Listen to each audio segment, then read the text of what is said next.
Hello friends, welcome to सफलता मंत्र। दोस्तों, सुपर टेट 2021 की तैयारी के लिए आपके लगातार इंपॉर्टेंट क्वेश्चंस को क्लासेस को लेकर आ रहे हैं। उम्मीद करते हैं आप सभी लोग क्लासेस को अच्छे से देख रहे होंगे और एक एक पॉइंट को, एक एक क्वेश्चन को समझ रहे होंगे। तो दोस्तों, आपको बताना चाहेंगे, यदि आप लोगों को अपनी एक सीट पक्की करनी है, यदि आप लोग टीचर बनना चाहते हैं, तो निश्चित तौर पर हमसे जुड़े रहिएगा। निश्चित तौर पर आपको सभी क्लासेस देखनी है। आपको 100% जो आपको रिस्पॉन्स चाहिए, 100% अगर आपको देना है, तो उसके लिए जरूर जुड़े रहिएगा। और उसी सीरीज में आज एक बार फिर से हम लेकर आए साइंस के इंपॉर्टेंट क्वेश्चंस। आपको पता होगा दोस्तों, साइंस जो पिछली बार आई थी थोड़ी सी टफ आई थी, तो इस वजह से आपको इंपॉर्टेंट एकदम सिलेक्टेड क्वेश्चन साइंस के लेकर आए हैं, जो कि चुनिंदा क्वेश्चंस हैं। और ये इसका पार्ट नंबर 4 है।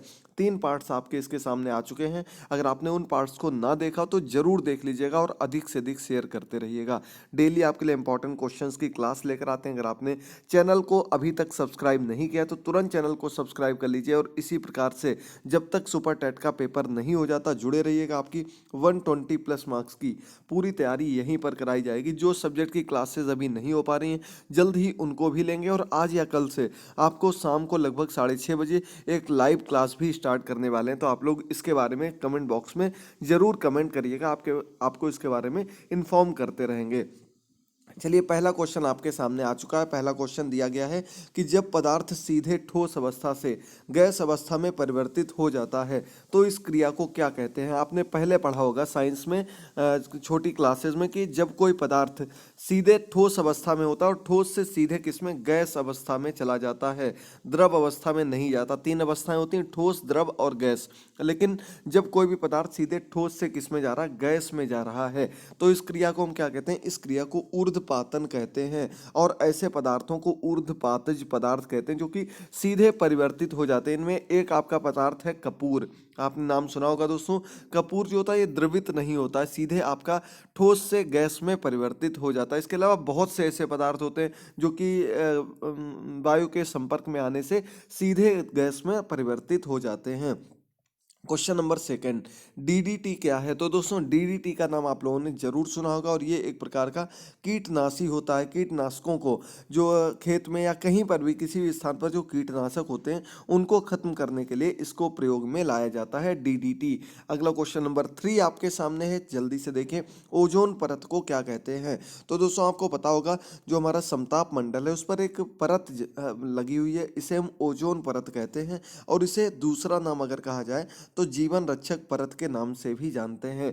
जीवन रक्षक परत इसको क्यों कहते हैं, क्योंकि ये सूर्य से आने वाली जो बहुत ही खतरनाक यूवी रेज होती है, अल्ट्रा वायलेट रेज होती हैं, इनको रोकने में मदद करती है। यानी कि ओजोन परत एक प्रकार से हमारे और सूर्य के बीच की एक ऐसी रेखा है जो कि सूर्य से आने वाली खराब किरणों को हमारे पास तक नहीं आने देती, इसलिए इसको हम जीवन रक्षक परत के नाम से भी जानते हैं। उत्तरी ध्रुव और दक्षिणी ध्रुव पर कुछ इसमें छिद्र पाए गए हैं, लेकिन इसके बाद भी ये बहुत ही हम लोगों को मददगार साबित हुई है।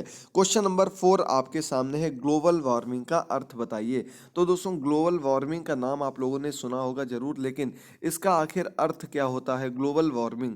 तो आप ऐसे समझिए, ग्लोबल वार्मिंग, ग्लोबल यानी कि हमारे आसपास जो कुछ भी है, ग्लोबल यानी सब कुछ आ जाता है ग्लोबल में। वार्मिंग मतलब गर्म हो रहा है, यानी कि पृथ्वी का गर्म होना। दूसरे शब्दों में अगर कहा जाए, ग्लोबल का मतलब होता है वैश्विक। वैश्विक मतलब पूरे विश्व का, वो पूरे विश्व के तापमान में जो वृद्धि हो रही है विभिन्न कारणों से, चाहे वो विभिन्न प्रकार के एसी का प्रयोग करना या अन्य जितनी भी प्रकार के इलेक्ट्रॉनिक्स हैं, अन्य जो खतरनाक गैस हैं, इनका प्रयोग करना, ग्लोबल वार्मिंग का सबसे बड़ा कारण यही रहा है। और पृथ्वी का गर्म होना, यही आपका ग्लोबल वार्मिंग का अर्थ कहलाता है। वैश्विक तापमान, इसको शुद्ध भाषा में अगर कहा जाए, वैश्विक तापमान के नाम से जानते हैं, याद रखिएगा। और इसका ग्रीन हाउस इफेक्ट इसका एक बहुत बड़ा कारण है। आपको पता होगा, CO2 गैस हो गई, उसमें मुख्य रूप से पाए जाते हैं। क्वेश्चन नंबर 5, ग्लोबल वार्मिंग का क्या कारण है।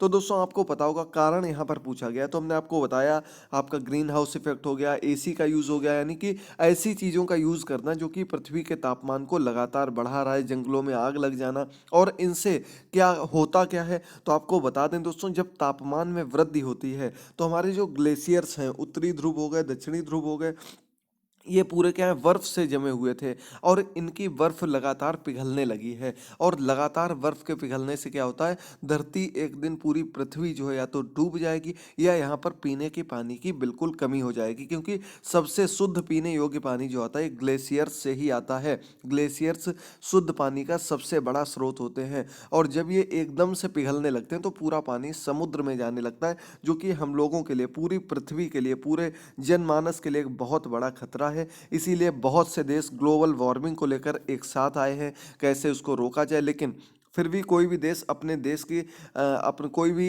जो अपने देश के लोग हैं या किसी भी देश के लोग हैं, वो नहीं चाहते कि हमारे देश की तरक्की रुके, और सबसे बड़ा बड़ा कारण ग्लोबल वार्मिंग बढ़ने का यही है। अगला क्वेश्चन आपके सामने है, ओजोन दिवस कब मनाया जाता है।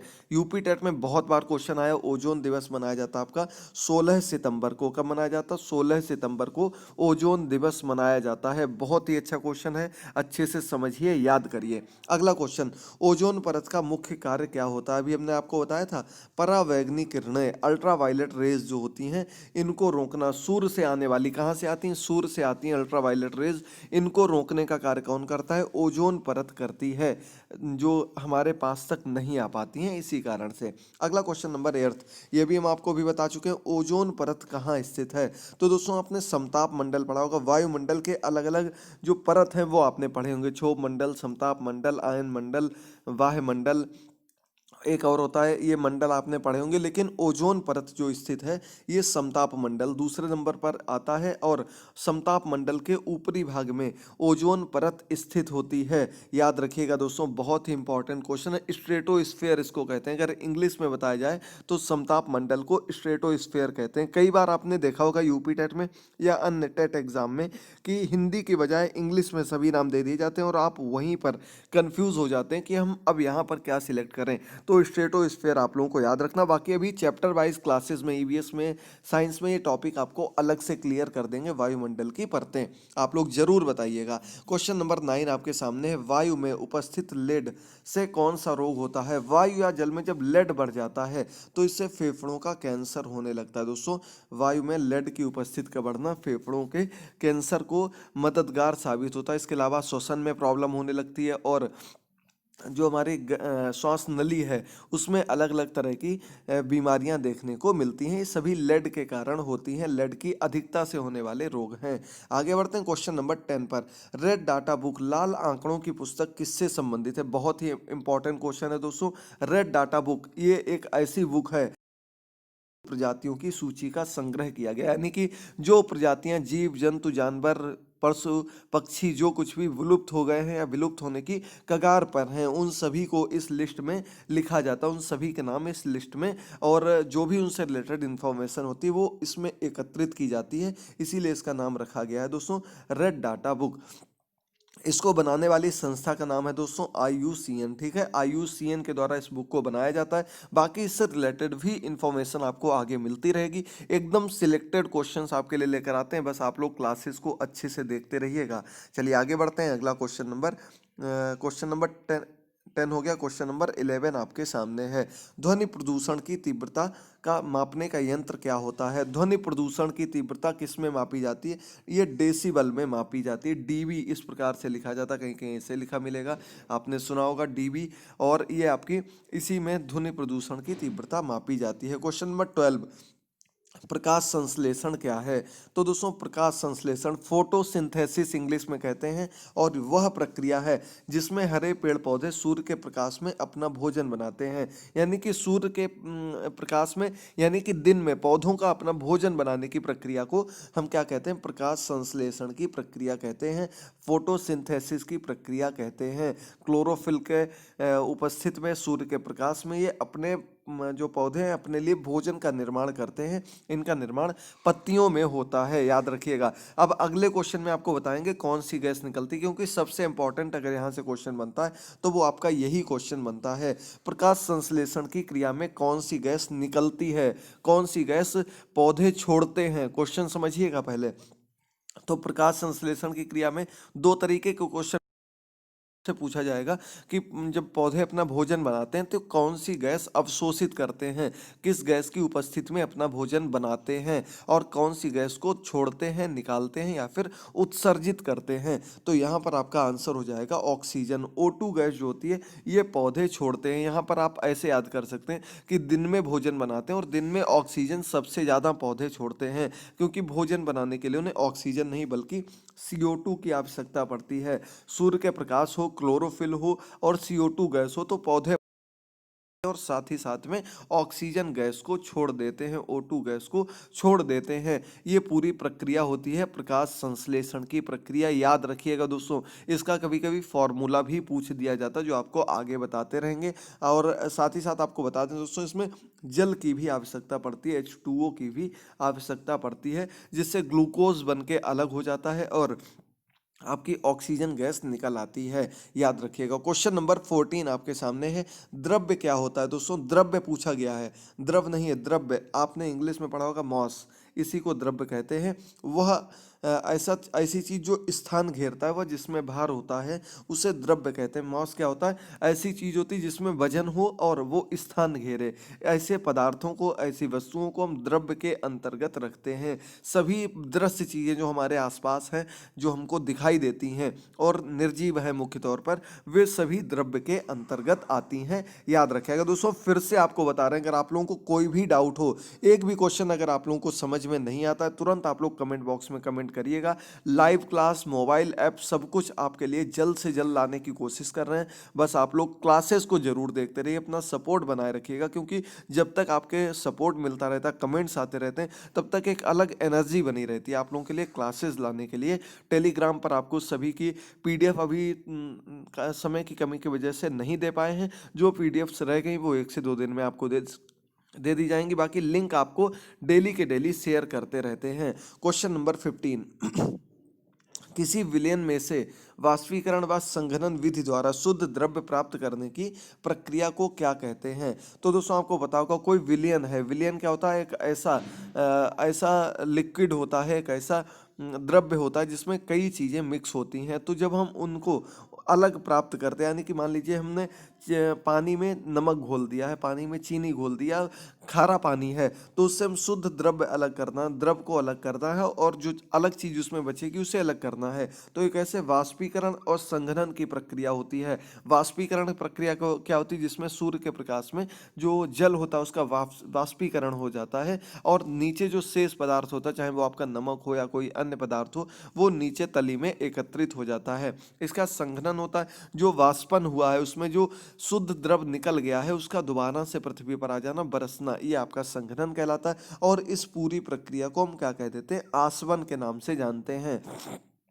आसवन नाम याद रखिएगा। ऐसा एक क्वेश्चन आपको 100% आपके विज्ञान में सुपर टेट में देखने को मिलेगा। क्वेश्चन नंबर 16 भार का द्रव्य में परिवर्तित करने की प्रक्रिया को क्या कहते हैं? द्रव्य नहीं, द्रव है यहाँ। भाप का द्रव में, सॉरी दोस्तों, भाप का द्रव में परिवर्तित होने की प्रक्रिया को क्या कहते हैं? अभी हमने आपको क्या बताया था कि जब हम कोई चीज बाष्पन करते हैं तो उससे जो पानी है या कोई भी द्रव है वो भाप बन के ऊपर चला जाता है।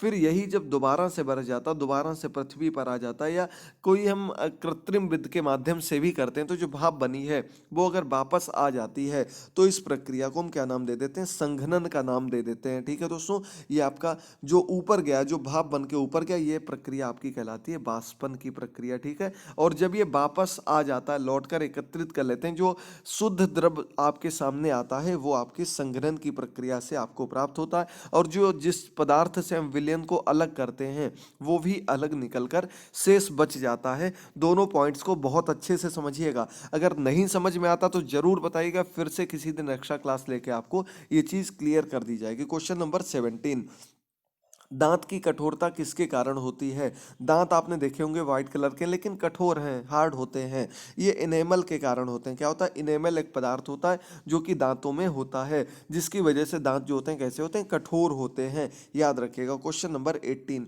भोज्य पदार्थों का संवहन कौन करता है? आपको पता होगा पौधे में दो चीजें पाई जाती हैं, एक जाइलम होता है, एक फ्लोएम होता है। और ये आपके क्या करते हैं? कह सकते हैं हम लोग परिवहन का कार्य करते हैं पौधे में पूरी पूर्ण रूप से परिवहन का कार्य जाइलम और फ्लोएम करते हैं। एक स्थान से दूसरे स्थान पर खाना पहुंचाना, पानी पहुंचाना, ये सब कार्य इनका होता है। और यहाँ आपसे पूछा गया भोज्य पदार्थ यानी कि पत्तियों में भोजन बनता है, और पत्तियों से पूरे शरीर में पहुंचने की जो प्रक्रिया होती है, पूरे तने में जड़ तक पहुंचने की प्रक्रिया किसके द्वारा होती है? फ्लोएम के द्वारा होती है। ठीक है, किसके द्वारा? फ्लोएम के द्वारा, याद रखिएगा। दूसरा ऑप्शन आपके सामने क्वेश्चन आता है, जल व खनिज लवणों का संवहन कौन करता है? संवहन यानी कि पूरे में पहुंचाना। जल और खनिज लवण कहाँ होते हैं? ये आपके जड़ से अवशोषित किए जाते हैं। जड़ का कार्य क्या होता है? जल को और खनिज लवणों को अवशोषित करना। अवशोषित करके पूरे शरीर में, पूरे पेड़ में पहुंचाने का कार्य कौन करता है? जाइलम करता है। और इसकी सबसे अच्छी ट्रिक आपको बता दें दोस्तों, जा से जल होता है और जल से जा से जाइलम होता है, यानी कि जब भी जाइलम की बात होगी तो यहाँ क्या हो जाएगा? जल आपको याद आ जाना चाहिए तुरंत। बचा क्या? फ्लोएम। फ्लोएम फिर भोजन के लिए हो जाएगा। दो ही चीजें, खाना पानी, इन्हीं की आवश्यकता सबसे ज्यादा पड़ती है। तो जाइलम किसके लिए? जल के लिए होता है, याद रखिएगा। चलिए आगे बढ़ते हैं क्वेश्चन नंबर 20 पर। रक्तदाब किससे मापा जाता है? रक्तदाब यानी कि ब्लड प्रेशर की बात हो रही है। ब्लड प्रेशर मापा जाता है आपका स्फिग्नोमेनोमीटर से। क्वेश्चन भी कई एग्जाम्स में पूछा गया है, चूंकि थोड़ा सा टफ पड़ता है, इस वजह से कई बार पूछ दिया गया है। तो आप लोगों को याद रखना, स्फिग्नोमेनोमीटर ये आपका ब्लड प्रेशर मापने का यंत्र होता है। बीपी इसी से मापा जाता है, अलग अलग रूप में कहीं भी आपसे पूछा जाए आपको याद रखना है। अब आपका अगला और सबसे इंपॉर्टेंट क्वेश्चन यहाँ पर बनता है विटामिन। एक नंबर आपको ये क्वेश्चन जरूर दे जाएगा। यहाँ पर विटामिन का नाम है, उसका रासायनिक नाम है, और उससे कौन सा रोग होता है ये आप लोगों के सामने दिया गया। चलिए देख लीजिए जल्दी से क्या दिया गया है, तुरंत देखिए जल्दी से। और यहाँ पर आपके सामने दिया गया है, देखिए जल्दी से। Vitamin A. विटामिन ए को रेटिनाल नाम से हम लोग जानते हैं। रोग का नाम है यहाँ पर रतौंधी। विटामिन ए की कमी से कौन सा रोग होता है? रतौंधी रोग होता है। रोग में जैसे ही सूर्यास्त होता है, शाम होती है, दिखना धीरे धीरे कम हो जाता है या बंद होने लगता है। नंबर 2 पर आती है विटामिन B1 B12, अलग अलग विटामिन है, लेकिन हम सीधे सीधे यहाँ पर बात कर रहे हैं विटामिन बी की। इसे हम किस नाम से जानते हैं? तो इसे हम थायमीन नाम से जानते हैं। थायमीन इसका केमिकल नेम है, और रोग का नाम है बेरी बेरी। याद करने योग्य है, बी से बेरी बेरी। अगला आपका आता है विटामिन सी।